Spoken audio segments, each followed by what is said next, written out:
6:30 p.m. for the ordinance of Borough of Westchester, that the county of Spain amending regional administrative code of the Code of Borough of Westchester. Living section 3-38 titled Advisory Committees and Commissions. New section 3-38 new to establish transportation. Next, we work on running ordinance, public hearing, Article 12 zoning code, establish specific property maintenance code, scheduled for November 2024. Next one, announce vacancies for Westchester Borough Board of Commissioners. I think we have a list up on the table. Yeah. Okay, but with the requirements. Okay. For the Historic Architectural Review Board, Human Relations, Civil Service Commission, Library Board, Committee of Staff, Restaff, relative to Westchester, Sustainability Advisory Ad Hoc Committee, and the Recreation. We're always looking for volunteers for those committees, so please let your neighbors now. And I guess I would add, if the public hearing, if we approve the Transportation Advisory Committee, then that.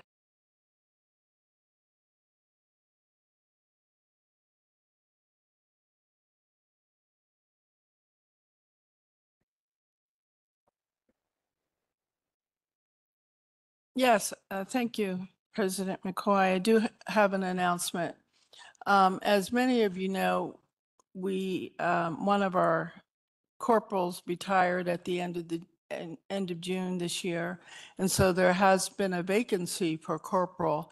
And between vacations and the summer, it was difficult, and actually the interview process itself, getting everyone together. But just as of yesterday, I was able to interview 3 candidates for corporal, and I was able to make a decision to promote Officer Andrew Hill to the position of corporal.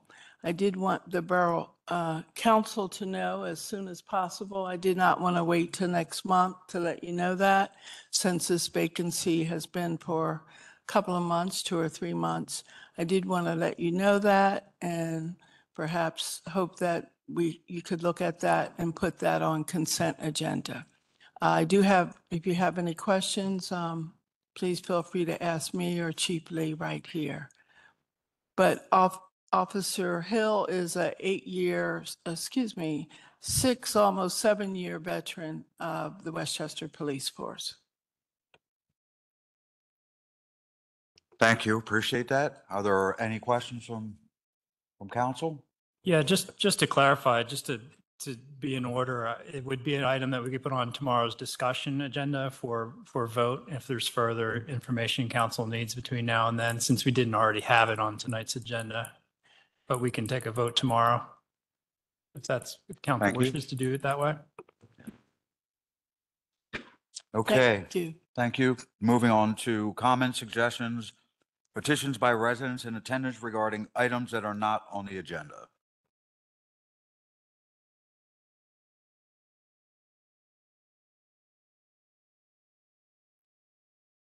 Hi. Good evening. I'm still Lisa Kearns, still at 312 West Biddle Street. And I'm here tonight because I'm not certain I can make it tomorrow. And I wanted to raise this issue one last time before the public hearing set for next month on Chapter 66 of the short-term rental ordinance. As you know, I took a personal interest in fire safety in this borough after my friend Alexandra Steele died in the fire last Christmas time in a rental unit in the heart of this borough. She was a wonderful 65-year-old woman who firemen tried valiantly to save, but just couldn't. When another friend of mine, another lifelong resident of Westchester, read about my efforts in this area, he reminded me of the fire at the Barclay Friends Senior Living Community several years ago. And he wrote in part, he was urging me to continue this fight. And he said, he wrote to me in an email and he said, my father was living at Barclay Friends at the time of the fire. 4 elderly residents were killed. Dad was okay, but he lost everything. At the age of 93, after being a successful businessman, he didn't even have his own clothes to wear.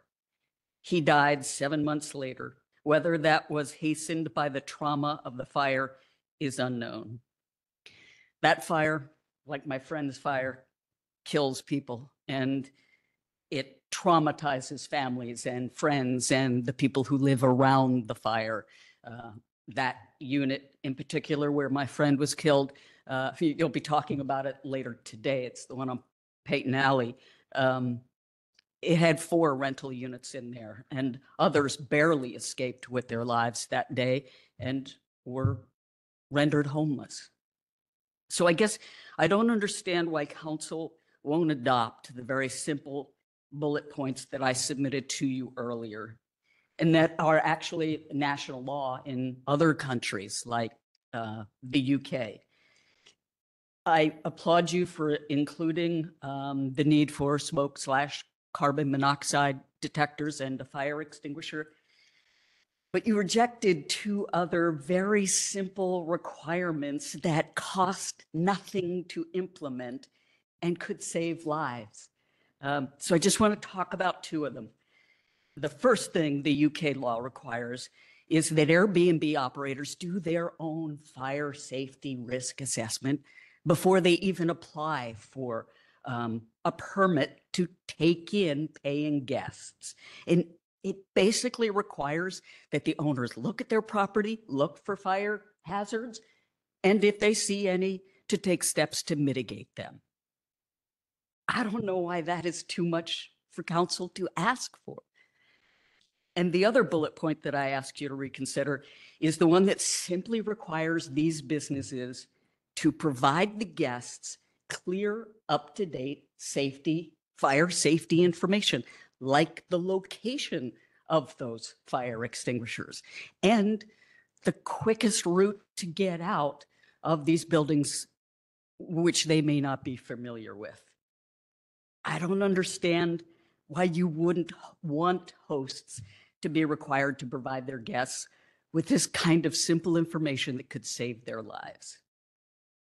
I know last month you talked about, these safety requirements being good to apply across all rental units, and I fully support that. But you're not adopting all those other ordinances right now.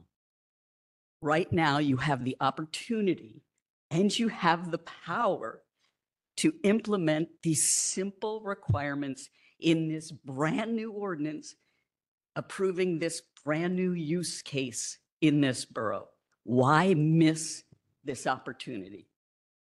Implement it on a small scale with the short-term rentals and see how it goes. And then you can use that information as you move forward. So this is your chance. It costs nothing. It costs the business owners nothing. It costs the borough nothing. It costs the taxpayers nothing. And it could save people's lives. So I just hope you can help me understand why you would object to doing that.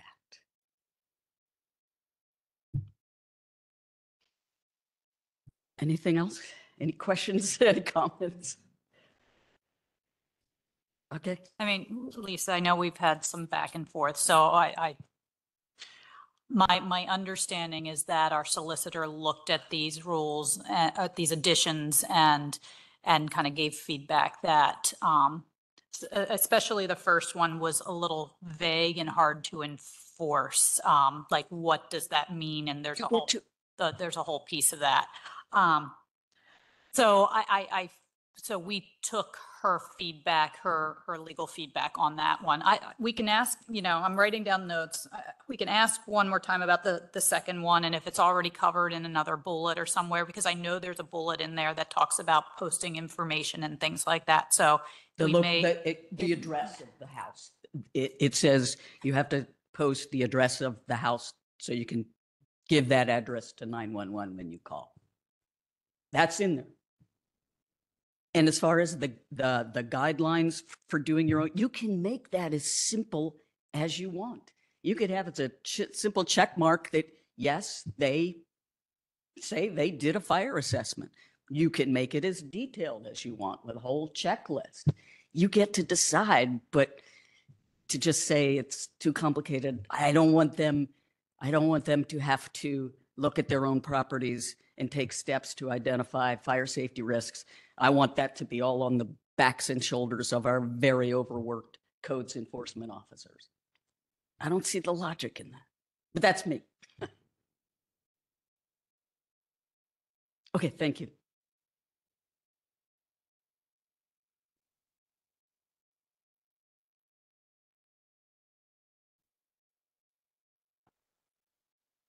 Hi, Evening. good evening. My name is Loretta Cohen, and I'm with a local nonprofit, Westchester Communities That Care.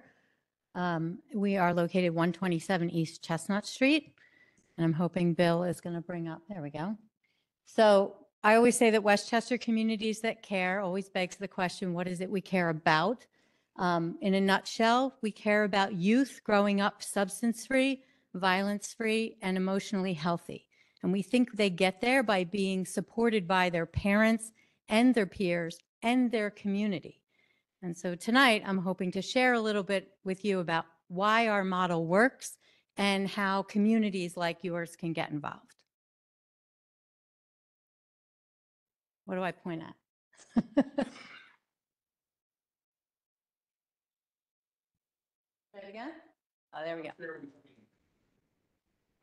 Okay, so the model is a national model called the Communities That Care model, came out of research from the University of Washington. It says that when you use data, which I'll explain in a minute, and a coalition sector model, where every sector of our community is engaged and involved, we have really great outcomes. Pretty sure the outcomes are the next. Yeah. So it says that students, young people are 37% less likely to binge drink, which is an indicator of high risk behavior, 25% less likely to engage in crime. There's other statistics about smoking and vaping, but there's an $11 return on investment for using this model. It's been here in the Westchester area since 1998. So yay, varying degrees of involvement and engagement. And we're just always trying to keep that engagement level at an area where we'll get good results. The data I mentioned that we use is called the Pennsylvania Youth Survey. There's a summary of that sitting in front of you. Many of you got it. If you didn't, there's another stack over there. We work to summarize. It's 115 pages when we get it. So that's too much for any parent or borough council member or mayor to be able to do anything with. So we try to summarize that for folks. Oops, this is a quick nutshell of our substance use data that we get from that. You can see a couple things from this. One, youth use goes up considerably between middle school and high school, but you can also see that a large majority of our students are not using alcohol. These numbers are all at 26% and lower. So it's incumbent on us as a coalition to make sure we're getting that message out there. We can create peer pressure for good. Most teens aren't smoking, drinking, and so we want to get that message out there. But we look also at risk and protective factors. Things like how easy it is to access, whether it's something like substances or it's something like our parks, our park systems. Both of those things will influence our kids. And then early initiation, the earlier they have access to things that create risk or things that protect them against risk, either the worse or the better off they'll be. A lot of this isn't just about substance use, but it's about our kids' mental health. And we know that that's something we're seeing while our substance use numbers have been looking good. They've been on the decline in recent years. Our mental health numbers have not. Both things that we implement and we try to do, the behaviors we try to embrace as a culture and lift up, are about setting up pathways in our brain. So if any of you or I have a glass of wine or toast champagne at a cousin's wedding, that's a much different brain response than an underdeveloped brain, a brain where the pathways are still weak and looking to be formed. So we talk all the time about we want to set those pathways up for strength, to be strong, to be doing the protective things, really strong, trusted relationships with other adults. There's a whole list of what our protective factors could be. One way that townships, boroughs, councils can get involved is legalization of marijuana is something we've seen.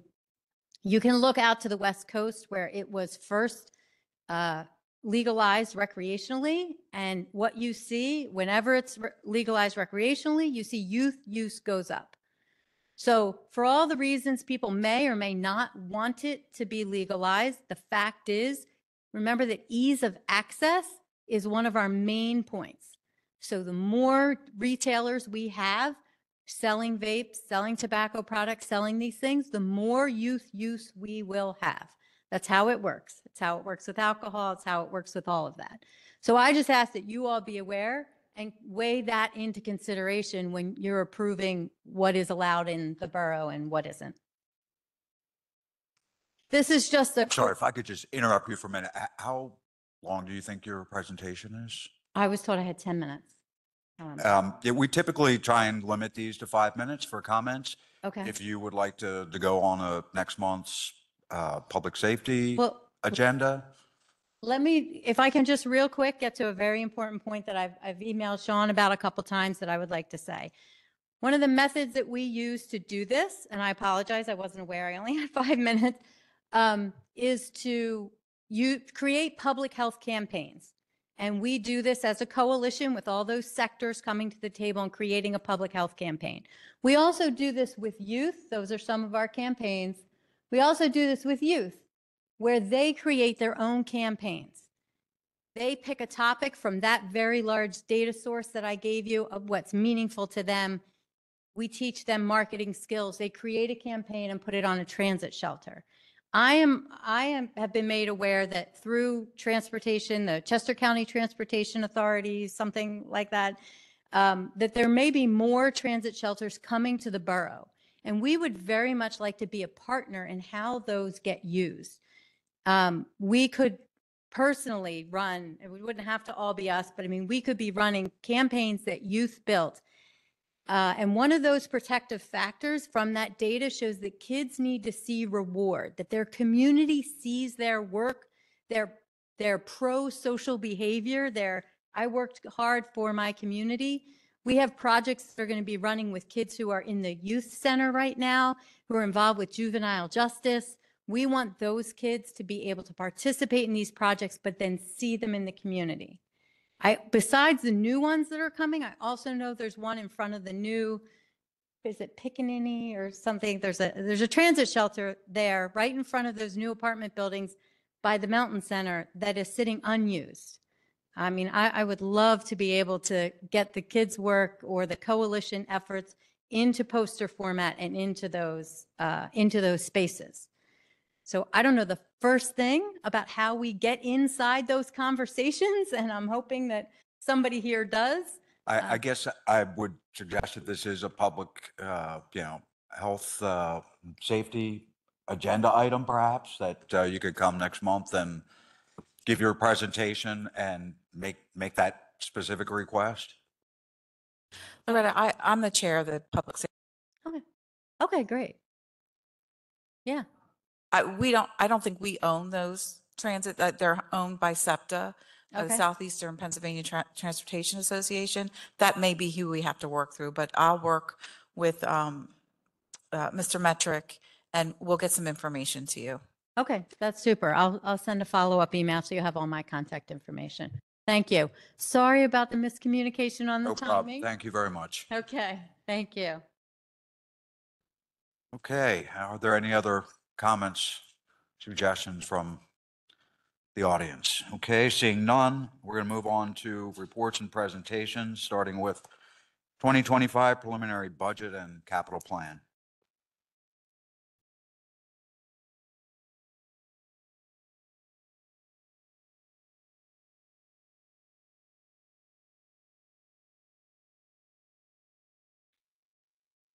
bringing my water, but I'm not going to be up here so long to need a drink, just in case my throat gets dry. So don't worry.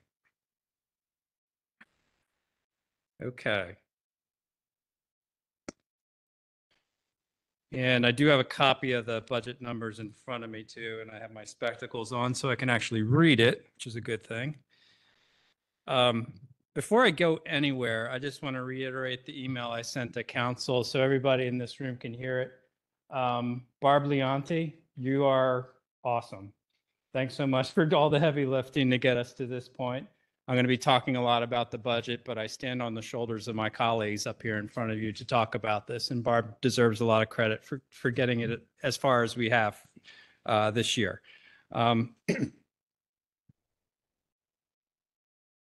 So tonight we have a short presentation to talk about what changes have happened since September, and also a motion on the agenda to adopt a preliminary budget. Now that's ordained by your administrative code and home rule charter to adopt the budget before 90 days before the end of the year. Doesn't mean that the numbers are set in stone after tonight, but we will be setting up a public hearing in November, which is also required as part of the budget process. And then after that public hearing, you have the option as council to vote by majority vote to adopt the budget either in November, or you can keep the hearing open and adopt it in December. So procedurally, that's what's happening between now and then. We're also continuing to work on the document. What you have right now is just a bunch of numbers, and we're going to put together all the narrative information and get that published up on the website before the end of the month. So it reads more like a document with descriptions of what's going where. It has nice pictures on it and visuals, but we just got the numbers to you by our deadline so that you had something to look over and something to ask some questions over. So let's just cut to the chase. The general fund budget that we're proposing, staff has put together, has no increase in property tax. And that's in line with my objective to present to you a budget that doesn't have tax increases every year, that has tax increases, minor tax increases, maybe 1 out of every 2 years, maybe 2 out of every 3 years, something along the same lines that the Westchester Area School District does. Chester County raises taxes once out of every 4 years. So I just want to set the expectation to keep pace with our growing expenditures, which you'll see more about when I publish the 5-year projections. To keep pace with that growth, we will have to raise taxes a little bit, but we don't have to do it every year if we stay ahead of the curve, and we perform like we have over the last 3 years, which I talked about in September. We are proposing a 2.5% sewer rate increase, and all the other funds are balanced in terms of revenue and expenditures in your budget that's before you. So if you recall from last month, we were about $600,000 in the hole, which sounds like a lot of money to everybody in this room, but it's only 3% more or less of our general fund budget. So it's not that hard, honestly, to close a 3% hole. And the way we did it is I went to the department heads and I said, okay, well, you came and you asked for everything you wanted. I need you to go back and look for cuts in your budgets. And I said, we are a borough that spends about $40 million between general, sewer, and parking funds. So if you find 2% savings, that's going to yield $800,000. Well, it's funny how you write something down and people hear, it's a good lesson in communication because my team all thought I was asking them to cut 2% out of their budget. So everybody came back with meeting the target of 2%. But the goal was to put things off to the next year or come up with budget cuts. And I always like to use the metaphor of if you're shopping for a suit, it's got to fit nice. It's got to hit your shoulders right. It's got to be the right length on the sleeves. You don't want to walk around with a baggy suit on or one that's too tight. That seems to be popular these days. I don't get that look at all. And so I think a budget is just like that. It gets better the more targeted and the better fit that the budget has. And that was really what I was asking the team to do. And they came back with $400,000 of cuts. Barb and I sharpened our pencils, so to speak, and we found around $530K of increased revenue from looking at an updated property tax assessment, which will include a big project coming online next year. We're anticipating Hotel Indigo to come online at some point in the second quarter next year. We hadn't budgeted the health refund. I'm going to talk a little bit about that. And we're also looking at using interest from the capital operating reserve to fund operations. And we also have cash surplus going for us. That was the point of my presentation last month, that we've had 3 really good years.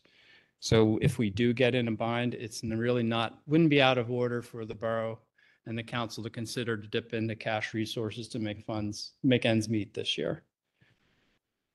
But right now, the budget in the general fund does not have any cash in it to meet its expense obligations. We did make some increases on the expense side, more resources to building and housing to meet property maintenance and license inspection demands.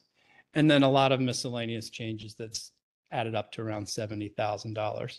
I'm not going to go over the 200 or so line items with you tonight. They all changed a little bit, and they will continue to change. And should you pass this motion tomorrow night to adopt the preliminary budget, which I hope you do, unless we schedule a special meeting to do it some other time,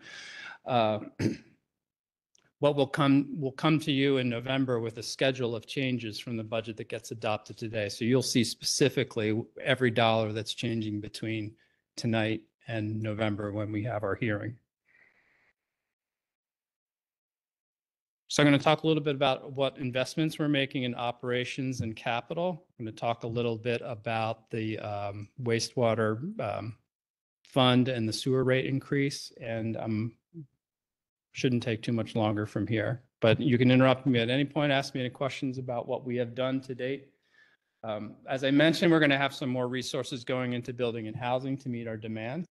We also have a full-time employee now as program coordinator, full-time 12-month employee budgeted to help out Keith and to do some more programming in the parks, better communication, better outreach, frees up Keith to do more planning and more.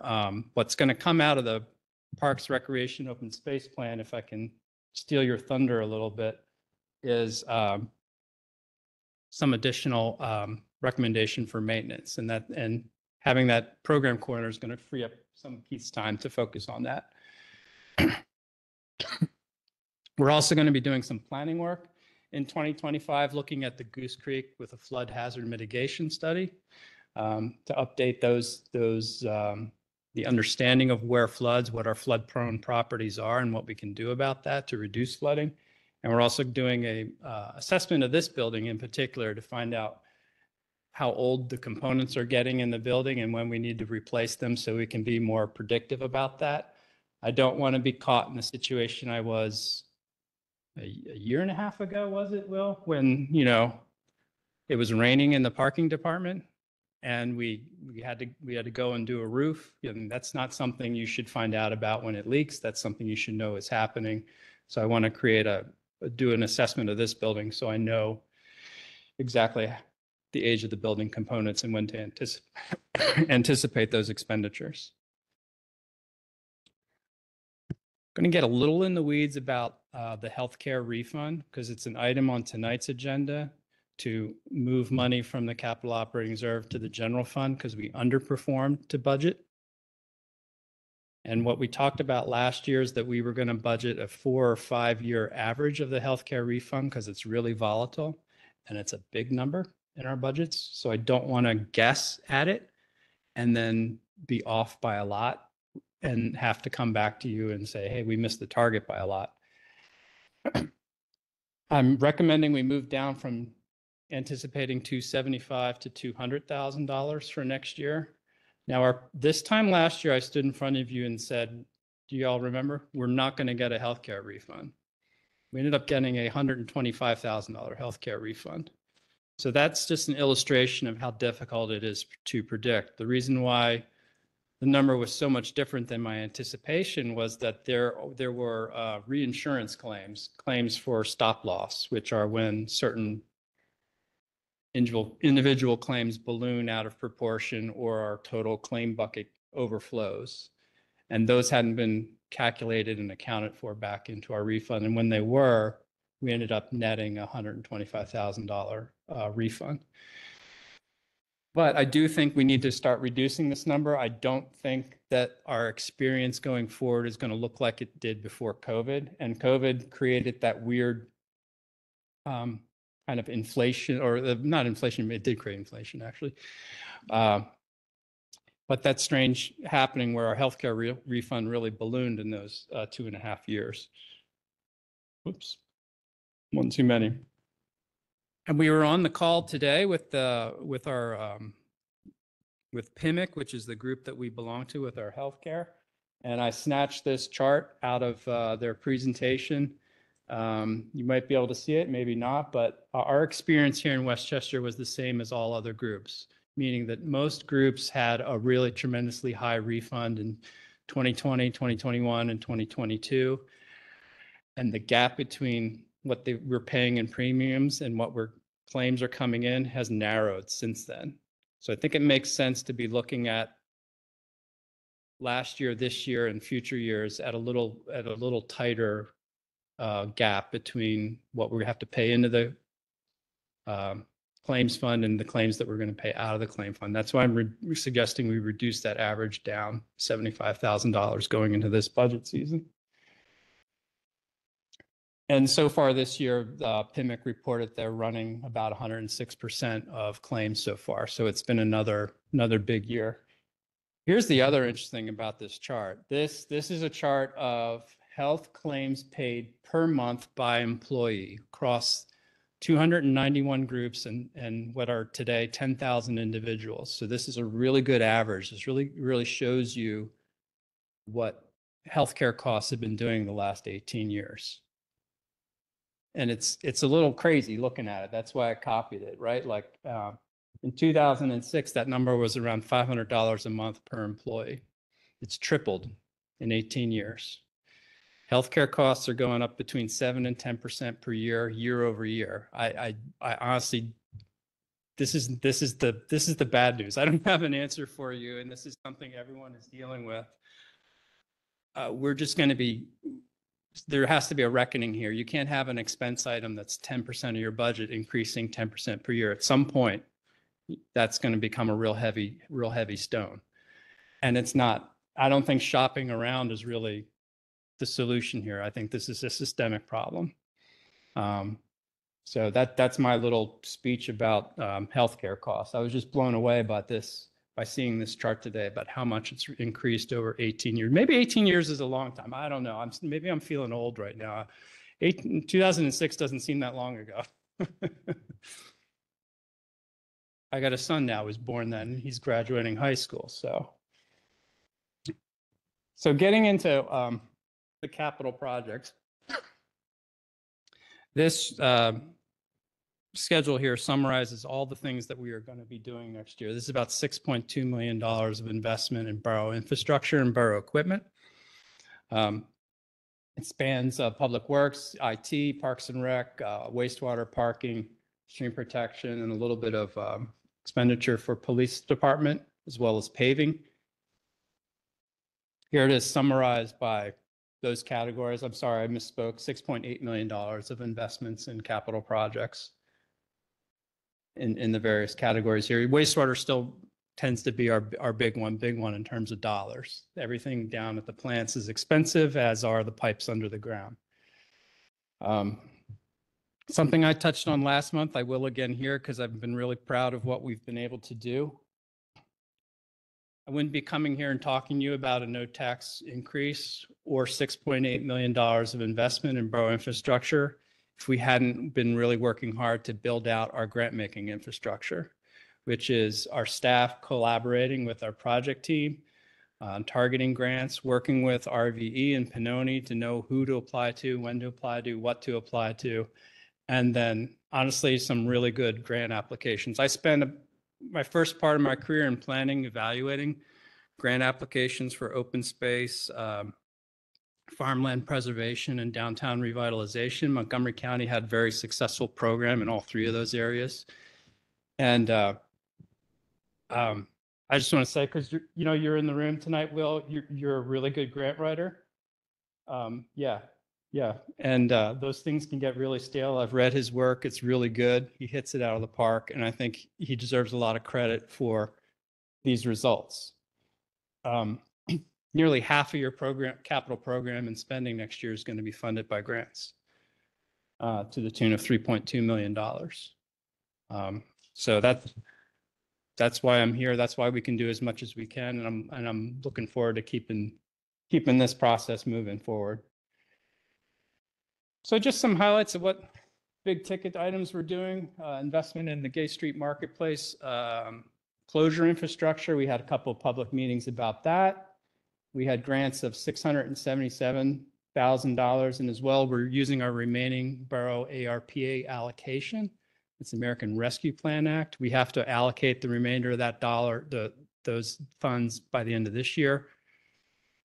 So we're going to tap that out into this program. We have to spend that money by the end of 2026. We should have this project out to bid this month, if shortly, awarded in November, so that we can start construction and get this in place by the time we're closing again next May. We are rehabbing the tennis and pickleball courts up at Hoops Park. That is a $290,000 investment, for which we've got 2 grants for $237,000. We're awarding a bid for that project tonight. The reason there's a difference between 290 and 243 is we have some buffer for construction contingency and construction management in there, but we're probably not going to hit 290 when this is all said and done. Major project going on behind the new medical office building on Hannum Avenue to restore one of the few sections of actual stream that you can see in the borough. This is an exciting project. Most of the restoration is happening on the north side of the stream bank there, indicated in the green. This is a $915,000 investment. We got 2 grants totaling $650,000 to help fund this project. And this is a stream protection funded project. This is where stream protection fees are going, to projects like this. And this is going to reduce the sediment and improve water quality in the discharge of Taylor Run. Everybody loves paving. It's right up there with Zamboni's cleaning the ice. We're going to keep our paving program going with $400,000 investment next year. $300,000 of that is coming from grant sources. That's the PA liquid fuels. Everybody pays tax at the pump for your gasoline. That goes into a big bucket at Harrisburg and gets redistributed to local municipalities based on how many roads you have and what your population is. That's why there's a resolution on your agenda tonight to add some more liquid fuel qualifying roads to our inventory, and credit Nick Fink for making that happen, because that's money in the bank that's going to help pave our roads going forward. So it's going to increase that amount of revenue that will come from Harrisburg. We do have to reckon with the fact that there's more. Not that this is a bad thing, Will, sorry for saying this, but we do have to reckon with the fact that there's more EV operators on the road these days that are not buying gas. I don't know what Harrisburg's solution for that is going to be going forward, but that's not a problem for me to solve. And lastly, we're going to talk a little bit about the wastewater department. Some major expenses going up year over year are the alum sulfate, which is part of is sort of the appetizer or prelude to our new discharge standard we're going to have to meet in Goose Creek. We're going to be spending more on this particular input to test out how our plant functions so that we can reduce certain pollutant levels that DEP is going to require us to meet. So this is kind of the first course in probably a 3-4 year process where we're going to see a lot of expenses hit the capital program in wastewater, so much that we're really going to be considering, we're going to have to finance them in years. Whether we get them done in year 2 is still a question, but anywhere between years 3 and 5, we're going to have to be going out for financing to meet some of these obligations, because this is really going to blow up our capital budget. And to stay ahead of these expenditures, we're looking at a slight increase in the sewer rates. And last month, I talked about how our sewer rates compare to our neighbors. We're still pretty pretty affordable on the sewer rate spectrum. And that stands to reason. The biggest driver of cost in sewer is how many customers can you hook up to infrastructure? So if we run a sewer pipe down a street in Westchester, you probably get 40 customers, right? For 300 feet of sewer pipe. If you run 300 feet of sewer pipe in a low density township, which happens to be where I live, you might get 2 customers. So that's why my sewer bill should be a lot higher than people's in the boroughs. And it is, honestly, for that reason. But we offer good value in sewer services. We haven't talked that much about it, but we offer good value in our trash and recycle services, which in a lot of other places are farmed out third party. And you're looking at least $45 to $50 a month per household for trash and recycling services. And we do that all in-house. That's baked into your tax bill here. So we talk about percentages, 2.5. What does this really mean? It means that the average household that uses about 150 gallons a day or 4,500 gallons a month, their bill is going to go from about $50 to $50.5 to about close to $52. Call it $1.25 more a month. So very modest. I think that's my last slide, isn't it? Yeah, I didn't put a conclusion. That's why it's not advanced. So that was my overview of where we're at, what needs to happen next. Any questions that you have of me or the team? One question, since we just finished with wastewater. You guys must have talked this morning because you're wearing the same shirt. Closer. On the wastewater, I think my math is correct that 48% of the operating expense is the aluminum sulfate and the what was the other, the sludge removal. That's astonishing. The sludge removal is astonishing, and I wish Sean Mitchell were here to school us. Is Sean here? He is here. You want to school us all? I think the better we perform, the more sludge we produce. But yeah, please, Sean, take it away. You can talk about sludge dewatering too. I was really excited about that idea. He's correct. The better we perform, the more sludge we produce. With the future parameters we're looking at in our permit, adding the aluminum sulfate will make everything settle and you get more sludge settles. We got to get rid of it. What we're looking for to change to reduce that price in the capital projects over the next 5 years is a sludge dewatering project that we had on 4 or 5 years ago, I believe. That got pushed back. So now that's back on to reduce that. So we'll put money out, but it'll be reduced with that. The alum, what we're doing with it, it's a costly thing. But we are now adding it to Goose Creek to see how that's going to be for phosphorus removal. Excuse me.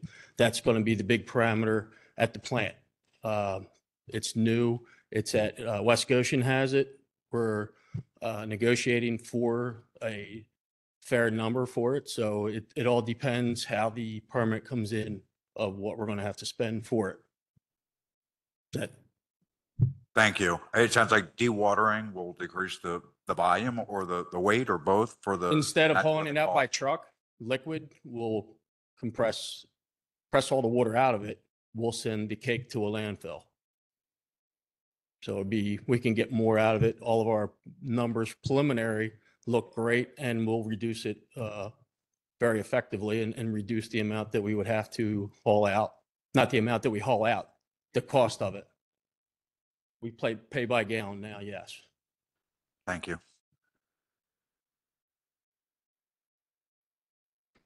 Mr. Metric, just a clarifying question on the grants for 2025. Are those already awarded? I mean, I know the liquid fuels we get that every year, but I was wondering if the other capital grants that we're going towards are capital expenses were all awarded for 2025 or whether we were, The one grant that is factored into that grant column that we have not been awarded yet is the DEP recycling grant, which would fund the purchase of the recycling truck. So our thinking was budget because we have, I hope DEP's not listening, but we have confidence that we'll get the grant. We have confidence that the price of the recycle truck is correct because we have a quote for $309,000, but we're figuring by the time we get around to ordering it, 325 might be what they're selling for.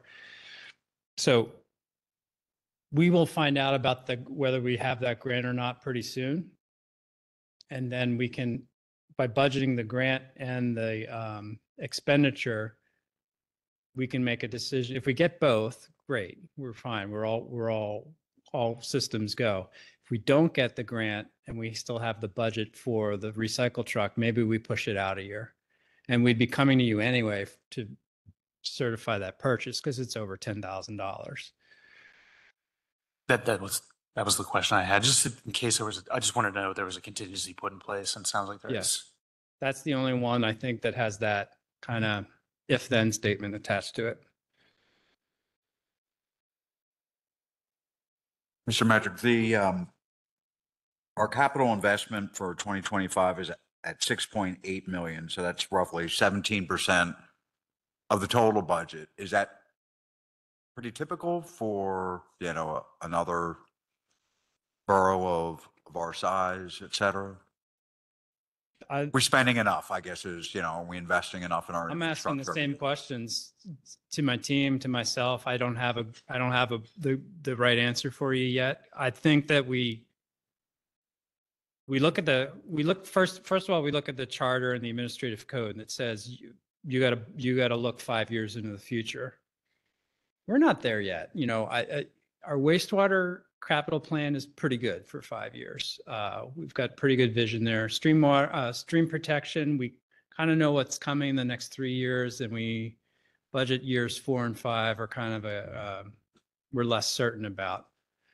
I'd like to get to a point where we're more certain about our needs, which is why we're doing some more assessment. And I'd like to stretch that horizon as much as we can so my goal with capital programming, capital spending is to make it as even a number as we possibly can and identify those years where it's really going to blow up. Like say we want to build a new building. Well, we're not going to be able to smooth that out, right? We're going to have to finance that. So I got to identify when those big investments are coming in the future and when to make them and how to plan for them. That's Appreciate it. we're figuring it out. That's my answer. Hi, Mr. Metrick. I have just two little questions for you. As you know, the capital reserve is very near and dear to my heart. And I heard my ears perked up because you said it 3 times this evening. The first one you talked about, we're going to use the interest that we have on the capital reserve is right around $8 million, right? That's what's in the capital reserve. And we're going to use the interest that we're making on it. Can you give a more specific withdrawal number on how much interest you're going to pull out and not touch the principal? Yeah, I'll ask Barb for some help I asked her to It's be. amazing. You just look at me and she starts moving. I got great peripheral vision. I think our budget number is around 186, 189. I had the speed of light in my head. So maybe you could talk about the revenue.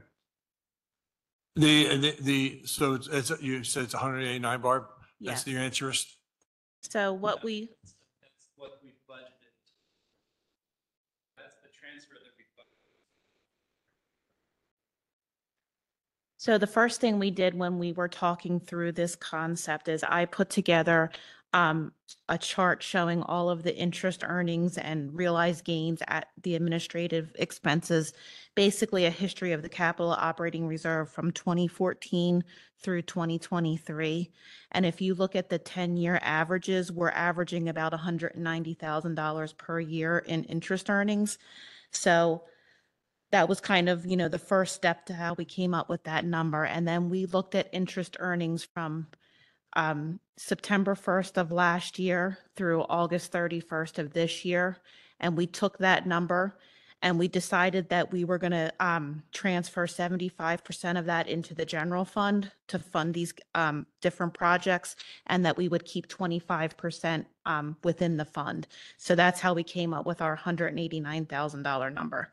And if anyone's interested, I do have the chart showing the history of everything. There's no plan to touch the principal. We're just always going to deal with the interest. Yes. And is this going to be a year-to-year floating chart? Because in theory, the capital reserve was supposed to be used to do capital projects, and we've agreed over the years to use just the interest. Will that stop the capital reserve fund from growing the way it's supposed to be growing because you're removing money out of it? I mean, we're still going to be earning money on the fund. It's just not going to be, I think, growing at the rate that it has been growing. We haven't touched this fund in a few years. And I kind of went through some research, and I do believe that the original intent of the whole fund was to use those earnings to fund capital projects. That's correct, yeah. Yes. I just don't want to see the capital reserve principal starting to be withdrawn, because previous councils have done that and never paid it back. Although every time we've borrowed money, we've always paid it back. Closing the year out, 2024, it is 2024, yeah. When you become a seasoned citizen, years start running together. So 2024, at the end of this year, will we have enough funding in our cash reserves to start January, February, and March? Or are we going to have to tap into the capital reserve again? No, we will not be doing that this year. As I spoke about last week at the Finance Committee, my goal is $2.5 million cash reserve balance, and we are currently at that in our Pliget accounts. We may need to transfer a little bit of that to help out with some overages that we have in line items, but our goal is between 2.3 and 2.5 million to end this year with, and that will be enough to get us through the first 3 months of next year. That's a great plus. For the last 3.5 years, we used to have to borrow money. And to your credit and to Mr. Metrick's credit, we've been able to build that cash reserve. So great job. Thank you. Thank you. Any other questions, council? Any public comment or questions? Does anyone want to put on consent? Different action. I think it's next, actually.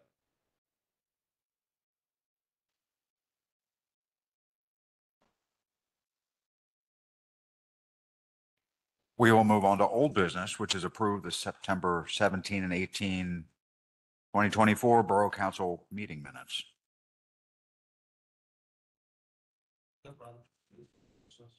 Okay. No We can objection. move that to consent. New business from Borough Council October committee meetings and other new business. First one being motion to approve the 2025 preliminary budget and capital plan. Mr. President, I see no reason not to put it on consent. All right, put on consent, please.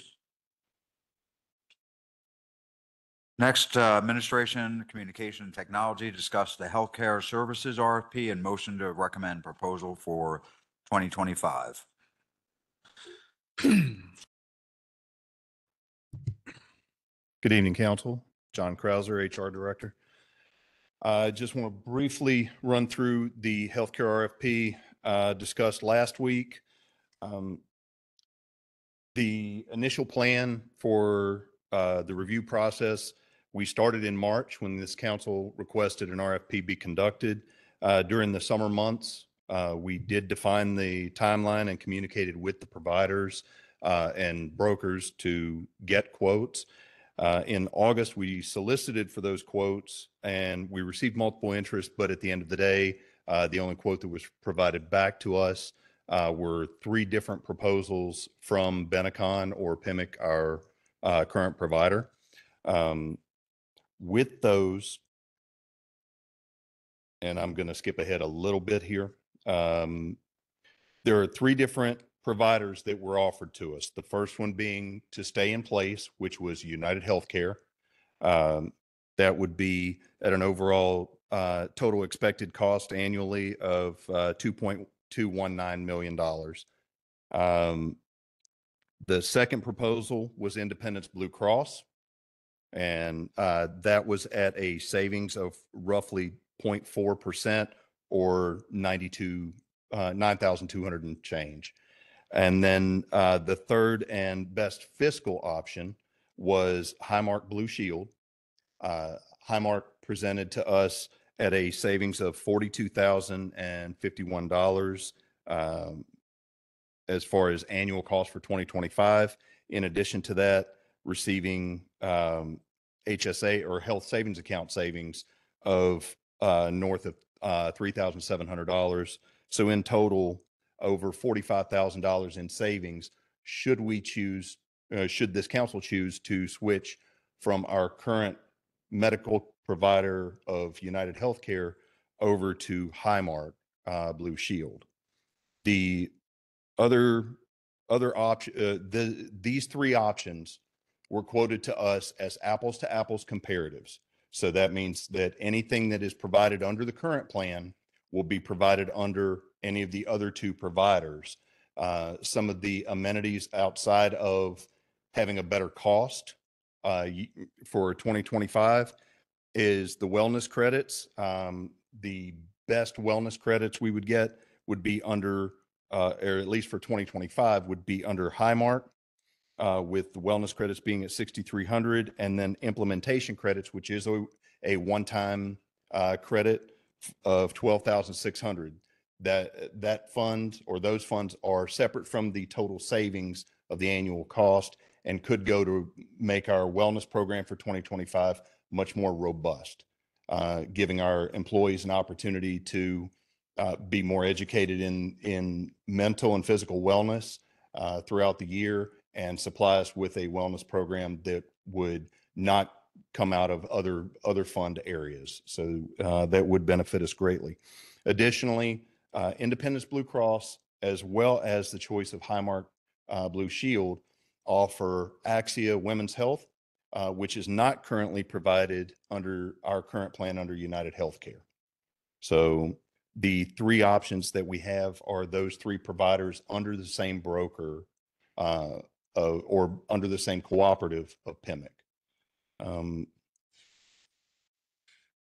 If we were to choose to go a different direction, which unfortunately we did not receive additional quotes, I really can't talk to the comparative this year for that. If we were to decide to wait, we would have to stay with the plan that we are currently with. The other 2 options, again, is up to the council for Independence Blue Cross or Highmark Blue Shield, should you choose to go one of those routes. So at this point, I'll open it up to any questions that you have. Mr. McCoy, I have one question. Is that possible? Please. Thank you. Mr. Krause, the $42,050 savings that we would grant from Highmark Blue Shield. Yes, sir. Moving from our current supplier to this new supplier,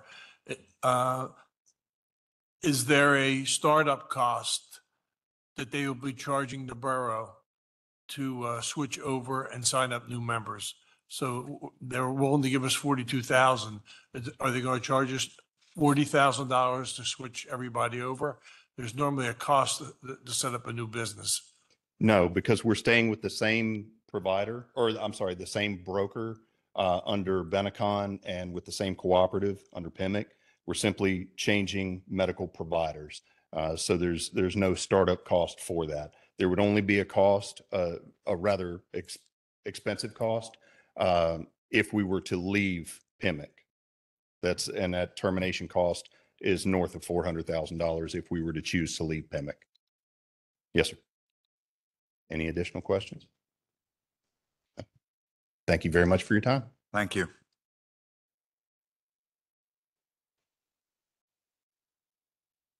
Anyone care to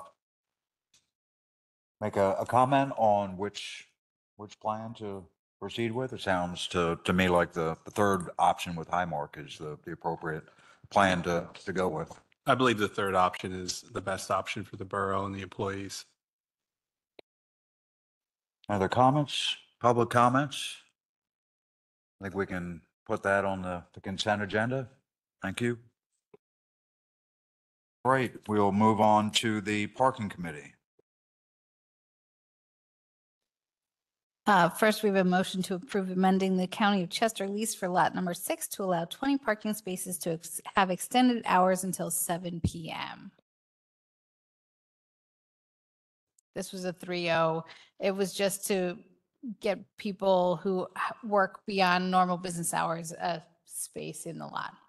It would only be, it would be license plate monitoring, so it's not something that's going to require additional signage or any sort of changes to the general public. It's just going to allow those 20 people to remain during their working hours. Okay, thank you. Any comments or questions? Public comments or questions? Sounds like we've got agreement on consent. Thank you. Second is a motion to direct the solicitor to prepare an amendment to ordinance 10445 to update the handicap parking. This is about, updating handicap parking so that it's where it needs to be and not where it doesn't need to be. So it's a pretty routine thing we do every often to. Well, we haven't, but we're going to be doing that. We're going to be doing that moving forward. It should be a routine thing.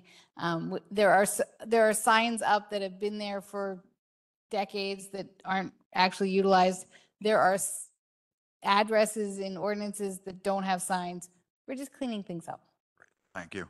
Any comments or questions? Yeah, my understanding is that the parking committee in Ramsey have worked very hard to communicate to the community the spaces that are out there and that this project was going on, and that if people really needed the spot, that they contacted us, because the idea is not to get rid of spots that are not needed.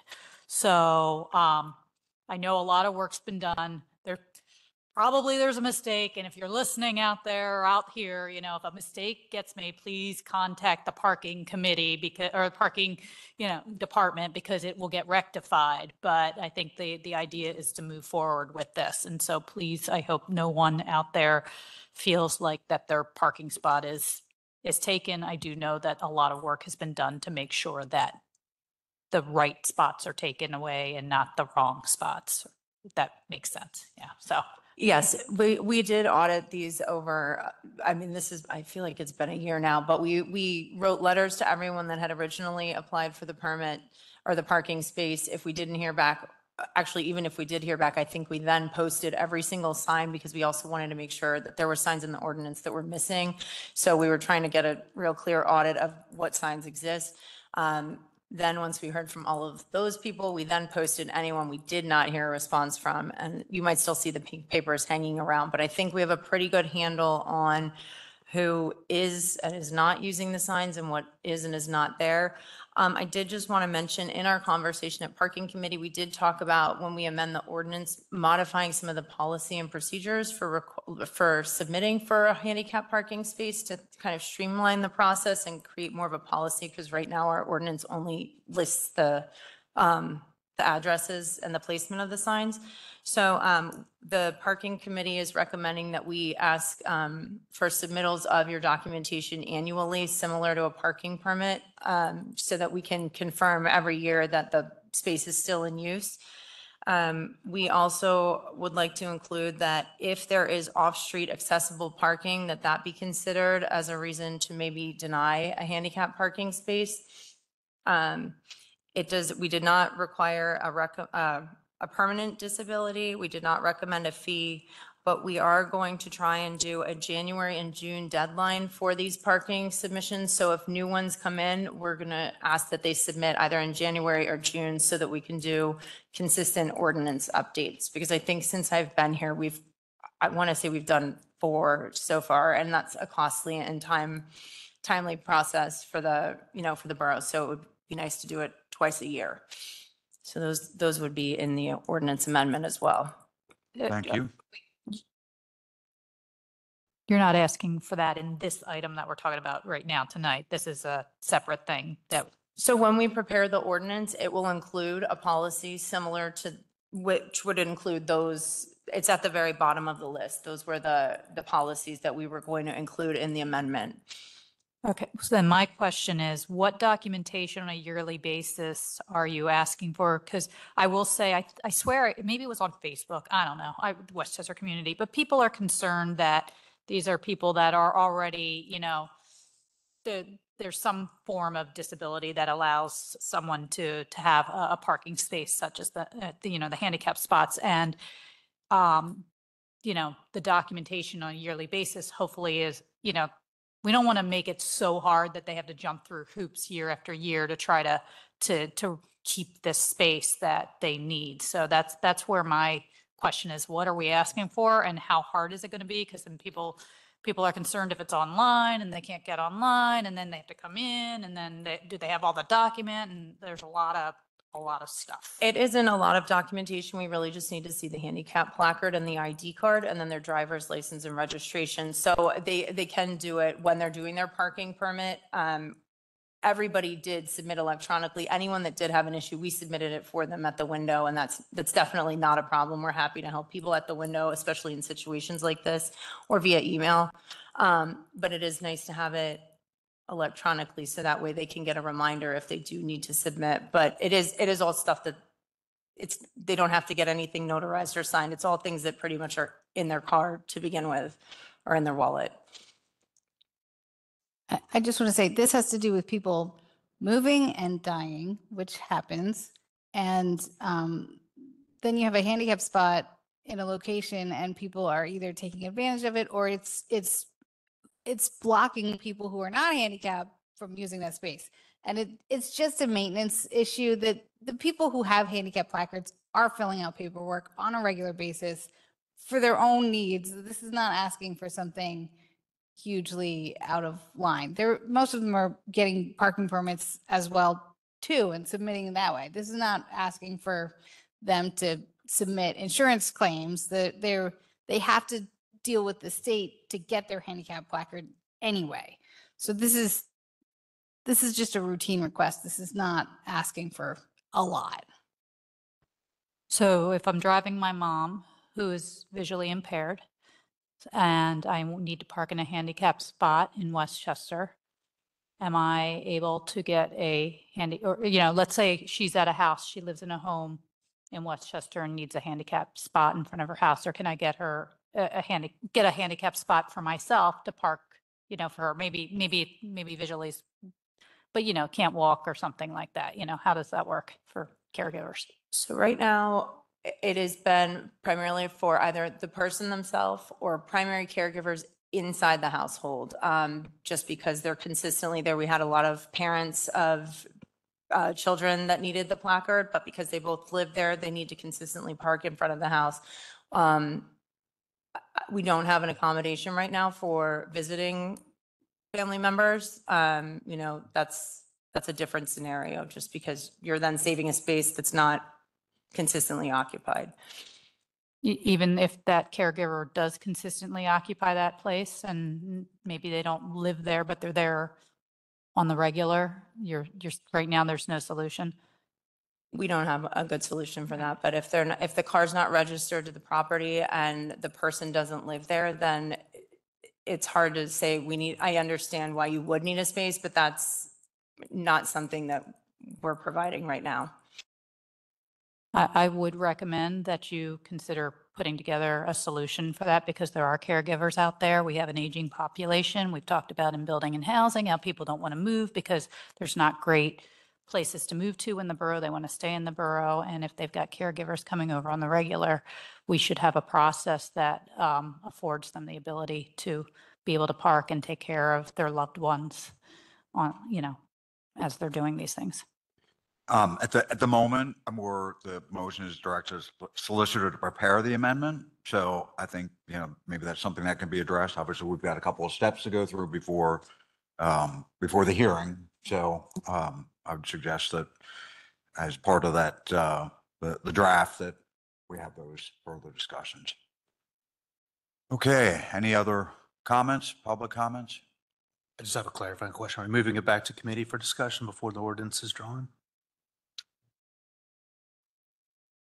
Well, the solicitor is going to prepare it, and we would still discuss it at the next, the amendment that's drafted.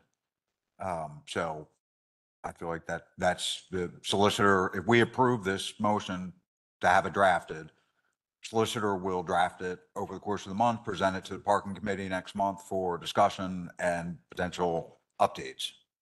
Correct. Yes, yes. And then if we need to go back to the drawing board, we don't have to schedule the hearing immediately, but yeah, we can do that. Thank you. Okay. Moving on. Number 3. Third, we have a motion to approve the small business weekend free metered parking petition. This is something we routinely do, encourage people to come into the borough for small business weekend and shop for the holidays. Questions or comments? Sounds like a good thing. Any public comments or questions? All right. I just have one comment because I apologize because Dana is eagle eye and I did not catch this, but this was only for on-street parking. This did not include lots and garages, but I overzealously included that. So John O'Brien only asked for on-street parking. So I just want to clarify that. That's always getting them. Thank you. Good catch. Okay, moving on to Public Works. Thank you, Mr. McCoy. To everyone in the borough, the most popular street or the most important street that I have found in last week's meeting is Maple Avenue. Yeah, I meant Maple Alley. Maple Alley. And the reason why Maple Alley is the most important street in the borough is because everything east of High Street, all the sewer and water and runoff goes to Maple Alley. And Maple Alley is at a position right now where it's not totally full, but it needs to be replaced. And as we move forward with other things going on in the borough, everything flows downhill. And it's all going down to Maple Alley.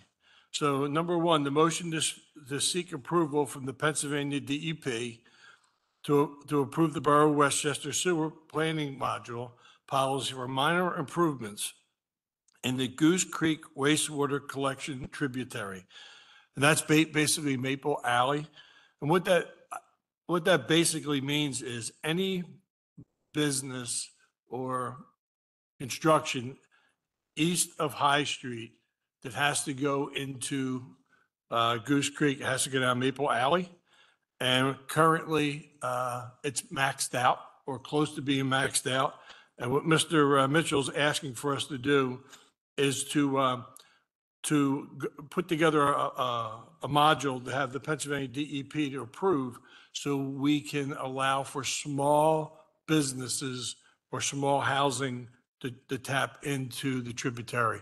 Is that correct, Mr. Mitchell? It's very confusing, but it's Maple Alley becomes the most important alley in the borough now. Correct. What we're asking for, we're not asking to approve, we're asking to review a possible policy. What we want to do with the upcoming buildings of specifically 250 East Market, that would put a bigger amount of sewage through Maple Alley. What we found is with the sewage facility planning module, everything stops in that yellow area that was on the map. If you wanted to change a business uptown, we have to say, no, you can't do it. What we're looking for is to go to DEP and say, we know there's a problem. We're going to fix it. It's coming out. We want to put a policy in that we will enable a business, a homeowner, anything for up to 3 new EDUs per property of up to 20 EDUs per year. And we'll revisit it until the pipe is expanded. So what we'll do is we'll send it to DEP, they'll approve it, then we'll bring it back to you to approve the policy so we can go that route for the next 2-3 years, if needed. Remind me again, because I think I watched, I think you said it, like how many EDUs is the Rubenstein's building going to produce? Just as a baseline? Each property, each unit is an EDU. 239 gallons is an EDU, what we considered an EDU. The 250 East Market is 215? 219 units, 53,000 and change gallons, I believe, off the top of my head. Okay.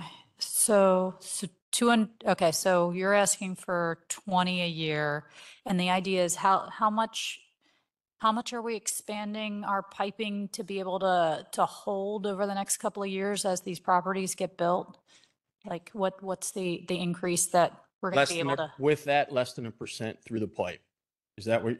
No, you're saying this is kind of a stopgap so small businesses and small homes can do some things now and again until we improve our infrastructure. Correct. So when we do improve our infrastructure, how many more EDUs will be able to go through that infrastructure on the 1 year period?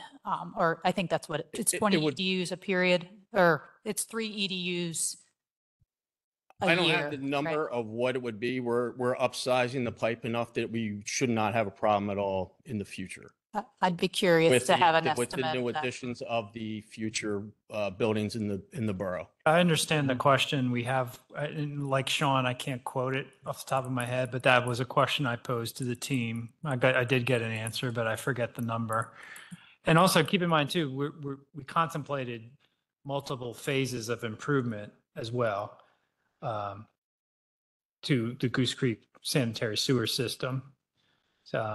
So I think the number of EDUs is actually at the end of the day pretty high. But let me get the answer that comes actually out of the work that Pannoni did for you instead of speculating for you. But what Mr. Mitchell's actually asked us for is to agree to put together a plan to start the process with DEP, knowing that Knox, Goodwill, or Rubenstein's, is going to be coming online, and that's basically how we're going to be paying for the big pipe going down Maple Alley, correct? Correct. Through the tap-in fees. So this is a proactive policy that will allow small improvements for people like us that are doing an addition or a change of use in a building. Correct. And if you're in that yellow section of the collection system tributary, yes. Thank you. It's basically east of High Street. So to clarify a little bit more, if the new pizza shop, 316 Pizza, I think that's what it's called, they were able to join on because what they're providing there is the same service was there before. So they're not adding any EDUs in additional. So it's if you're replacing something with the same thing, you're not adding any EDUs additional. Correct. If you go from retail to a restaurant, you're going to add flow. So you use the figures, you figure out the difference you're adding. If you go retail, you're not. So that could stay. If you're adding a garage, if you're converting a garage, adding that would be an addition. You would have to say no. So we're trying to be proactive to not have to say no to any of the residents. But do a small amount and limit it till we have the pipe upsized and are back into regular motion with it. Thank you. I appreciate the forethinking. I just wondered how long you see that process taking from you to EPA to the Borough Council. For what we are predicting right now, it could be 3 to 4 months. Well, Pannoni, we already have basically the policy. We just have to finalize it. We will send it to DEP. DEP might say no, but we're just trying to get the ball rolling that you guys would have a preview of it. We'll send it. If they approve it, we could come back to you right away and say, it's cool, let's go. And you can approve it. And because there is a steak shop that we've been putting on hold. So wouldn't that, yeah, that was my question, wouldn't that, if you're saying 3 to 4 months, that would not permit a business to open until that's satisfied, correct? Correct. And that could be 3-4 months of just DEP's review. So then it would be another month to be on the agenda, come back whenever it is, how it falls in the line on the calendar. So we're projecting hopefully 3 to 4 months is the minimal time. Thank you. Any other questions? No, I think regardless, I think we should move with this. Agreed. Public comments or questions? Thank you. Okay, sounds like we're all in agreement. Put this on consent. Thank you, Mr. Mitchell. Moving on to number 2, motion to approve the amended environmental covenant at 205 Lacey Street. What we have here is the existing Public Works area building, and that area was contaminated, and it has been cleaned up, but not cleaned up sufficiently for building on it or a playground. And it has been a long time since we updated our policy with the DEP, and they want to know what's going on with it. Correct, Mr. Edwards? Did I cover that right? Yeah, these are real technical stuff, these guys here, so. Comments or questions? Public comments or questions? All right, we're all in agreement to put this on consent. The next one is a motion to approve a 24-month extension of electronic waste hauling agreement with Echo Reworld. We've used this company over and over again, and they've done a great job for us. And Mr. Williams wants to, move forward with it again. Comments or questions? Public comments? Okay, looks like we have consent. Number 4, a motion to approve the bid in the amount of $243,090.21 for the Hoops Park Racket Center project up there, totally rehabbing the old tennis courts and converting them back into playable courts and pickleball court. And as you heard earlier this evening from Mr. Metrick, most of the money's coming through grants that Mr. Williams got. I do have a question here. Mr. Flynn, what was the original amount? Was it over the 250,000 threshold for this particular project? I'll let you know in a second. Mr. Williams, what do you think about that question? I mean, Oh, excuse me, Mr. Koralski, excuse me, I'm sorry. yeah, so we bid it in a way where if the bid was going to come in over 250, we bid it both ways in the sense that we put the responsible contractor ordinance stipulation in the bid documents for people if the bid was going to be over 250,000. I know you're looking at the RCO. I mean, I can read his mind. I'm four feet away from him. He wants to know why we decided to bid it that way, to not use the responsible contractor. Correct. Can you opine on that? Why didn't we use the ROC? And it seems like I don't want to use the word manipulate, but we changed the bidding process so it would not go RCO. No, I don't think that's an accurate statement. We did. That's a thought process, but Yeah. we're curious on why, if it was over 250, how you moved it around to be below the threshold. Want to put this on discussion for tomorrow and I'll get you an answer? I would like to have that on discussion. There you go, Thank you. discussion. Thank you. Since we're asking questions about it, another thing, I was confused about how the lower bid, there was a real discrepancy between the ADA parking and striping and signage versus just the court reconstruction. And it seemed like it should have been flipped the other way compared to the other bid.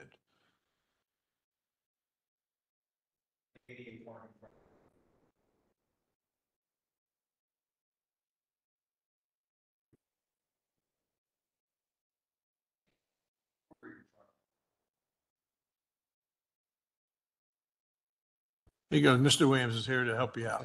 I can answer that question. The low bidder, Joseph J. Daniel, so Pannoni is handling the bid on this and picked up on that right away. Reached out to them and they confirmed that they got those line items. They just listed them wrong while submitting the bid.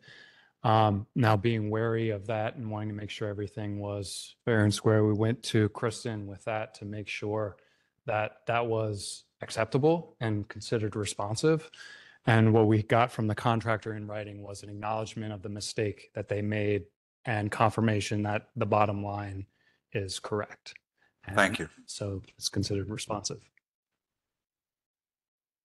All right, sounds like this is going to go on discussion for tomorrow evening. All right, and the last one, the motion to approve resolution to add roads to liquid fuels inventory. Mr. Fink is working on that with the Public Works team to add various other streets and alleys to the liquid fuels to get more money. More money sounds good. Any questions or comments? Public comments? All right, looks like we will move that to consent, please. Public Safety, Events, and Quality of Life Committee. Okay, item number 1 is the motion to approve the amended rules and regulations of the Civil Service Commission. These had been submitted, had not been updated for several years. So Mr. McMahon and the Civil Service Commission went through and updated the regulations, and they were approved 3-0 by the committee. I think I saw something, a late email that's been tabled they wanted more time. Yeah. Because you asked for changes, so they had to go back, remember? Oh, yeah. Well, my changes were approved 3-0. Yeah, they were, so. Okay, thank you. And item number 2, motion to approve special event application for Brian's Run. This is an annual event that's happened probably for more than 28 years. And it was approved 3-0. Any comments or questions? Public comments. All right, let's put that on consent, please. Moving on to smart growth. Okay, motion to approve preliminary final plan for lot consolidation to 11 Dean Street. This is for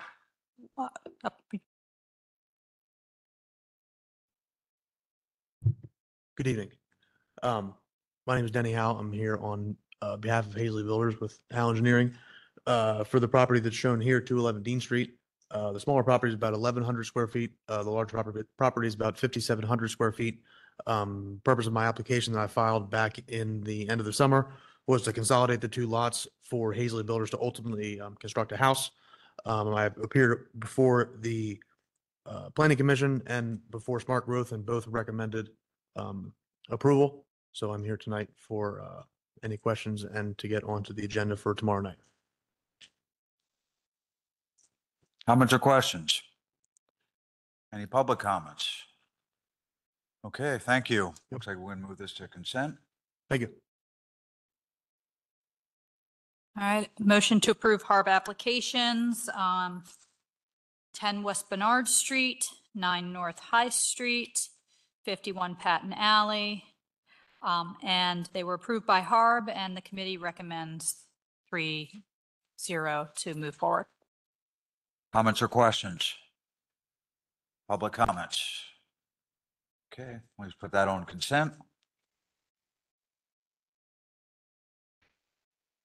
And this one, Sean, did we end up tabling this because I know I had some questions, and so we'll table this for the next. Yeah, that's the recommendation from Kristen to table this item.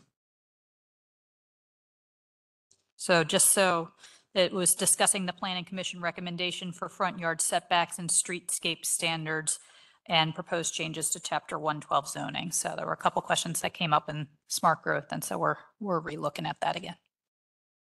Okay, thank you. Moving on to finance and revenue. Yes, motion to transfer funds from the capital operating reserve fund to the general fund for healthcare refund in the amount of $149,509. Comments or questions? Public comments? Okay, let's move this to consent, please. Item 2, motion to approve purchasing request for USALCO, $12,540, T2 Systems, $62,420, T8 Emergency Vehicle Service, $23,980.76, T8 Emergency Vehicle Service, $19,731.21, All Event Party Rentals, $13,375.60, and Dynamics Agitators Inc., $13,687. Comments or questions? Public comments, questions? Okay, please move this to consent. All right, and finally, motion to approve purchase order for fire engine manufacturer Glick Fire Equipment Company in the amount of $1,388,417. So I know that most of you saw this last week. I will go through this again if you so prefer, or I can give a brief synopsis. Brief synopsis it is. Okay. The borough contracts with the 5 surrounding municipalities for fire and rescue protection. So the borough collects money from those East Bradford, West Goshen, Westtown, Thornberry, and Birmingham on a 5-year basis. As part of that process, we define a capital replacement plan for apparatus. We, in this 5-year contract, it's the smallest contract over 4, essentially. We're replacing the least amount of apparatus. We've already replaced the command vehicles. This year, we have 2 boats that are due. The biggest line item is 1 engine. That engine was budgeted for $1.388 million. We, over the course of the last year and a half, have been working as a fire department to specify and solicit prices for the replacement engine using the CoStar's contract process that the borough decided to go with in 2012 for fire apparatus. And we decided on a quote from Glick Fire Equipment for a Pearson Forcer engine at the cost of $1.388,472. Probably on the next slide. 417. There's a 49-month delivery time with this apparatus. So this will actually come in after this contract, which means that for over a year, the money that is in that capital replacement account will actually accrue extra interest. So we will wait an extra year for an engine and probably continue to put money into the 21-year-old engine at that point that will nickel and dime us until it leaves. But the small miracle there is that the borough will earn interest. And I think Mr. McGinnis did a calculation on that. And depending upon what the rates are, I did the least amount at 3.5%, the highest at 4%, anywhere from about $35,000 to about $50,000 in interest we would earn during that time period. I have a question. Yes, ma'am. What will happen to the old engine? So the borough will sell it, and the funds from the sale of that apparatus will go back into the fire fund.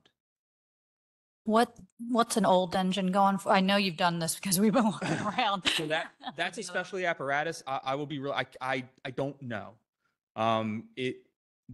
Having sold an engine at this point in 5 years, and the market having changed since then, you could probably get up to 6 figures for that truck. The county just bought a used fire engine that was manufactured in 2000. I want to say 8, but don't hold me to that. And it cost them $4.25. So that 1.4, maybe a little less plus interest. It might be like 1.1. Yeah, and as Mr. Metric explained last week, the borough is putting in for a grant to offset the cost of this apparatus. The maximum grant award's $1 million. $1 million, and that essentially is funded by casino revenue in the Commonwealth. Any questions? So is there only like one or two engine manufacturers in the country? So Why is it over so the course of time, fire apparatus manufacturers have consolidated. So for instance, there's a company in Florida called the Rev Group, and they've purchased 3 or 4 major apparatus manufacturers in the last decade. So large apparatus is pretty much being made in Florida, Ohio, or Wisconsin. Pierce is based in Wisconsin, along with one of the other largest manufacturer, which is FWD Seagrave. I'm hoping not to go to final inspection or pre-construction in Wisconsin in January, but 49 months from now, we'll probably at least be doing final. Mr. McCoy. Hello, Mr. McClure. Is all 5 municipalities paying an equal part of the 1.3?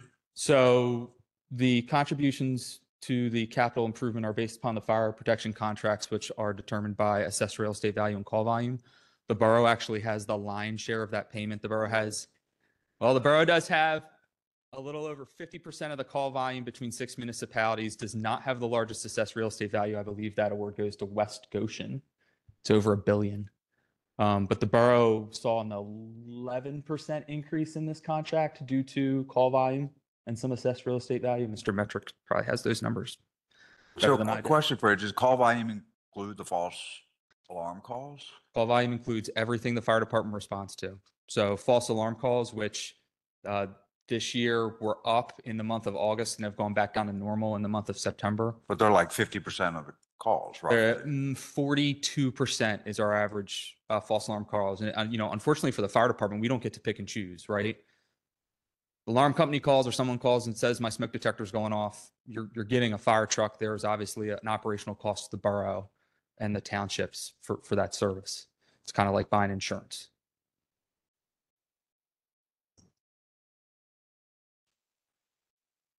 Any other questions or comments? No, I'd like to see this move to the consent agenda. Okay, any public comments?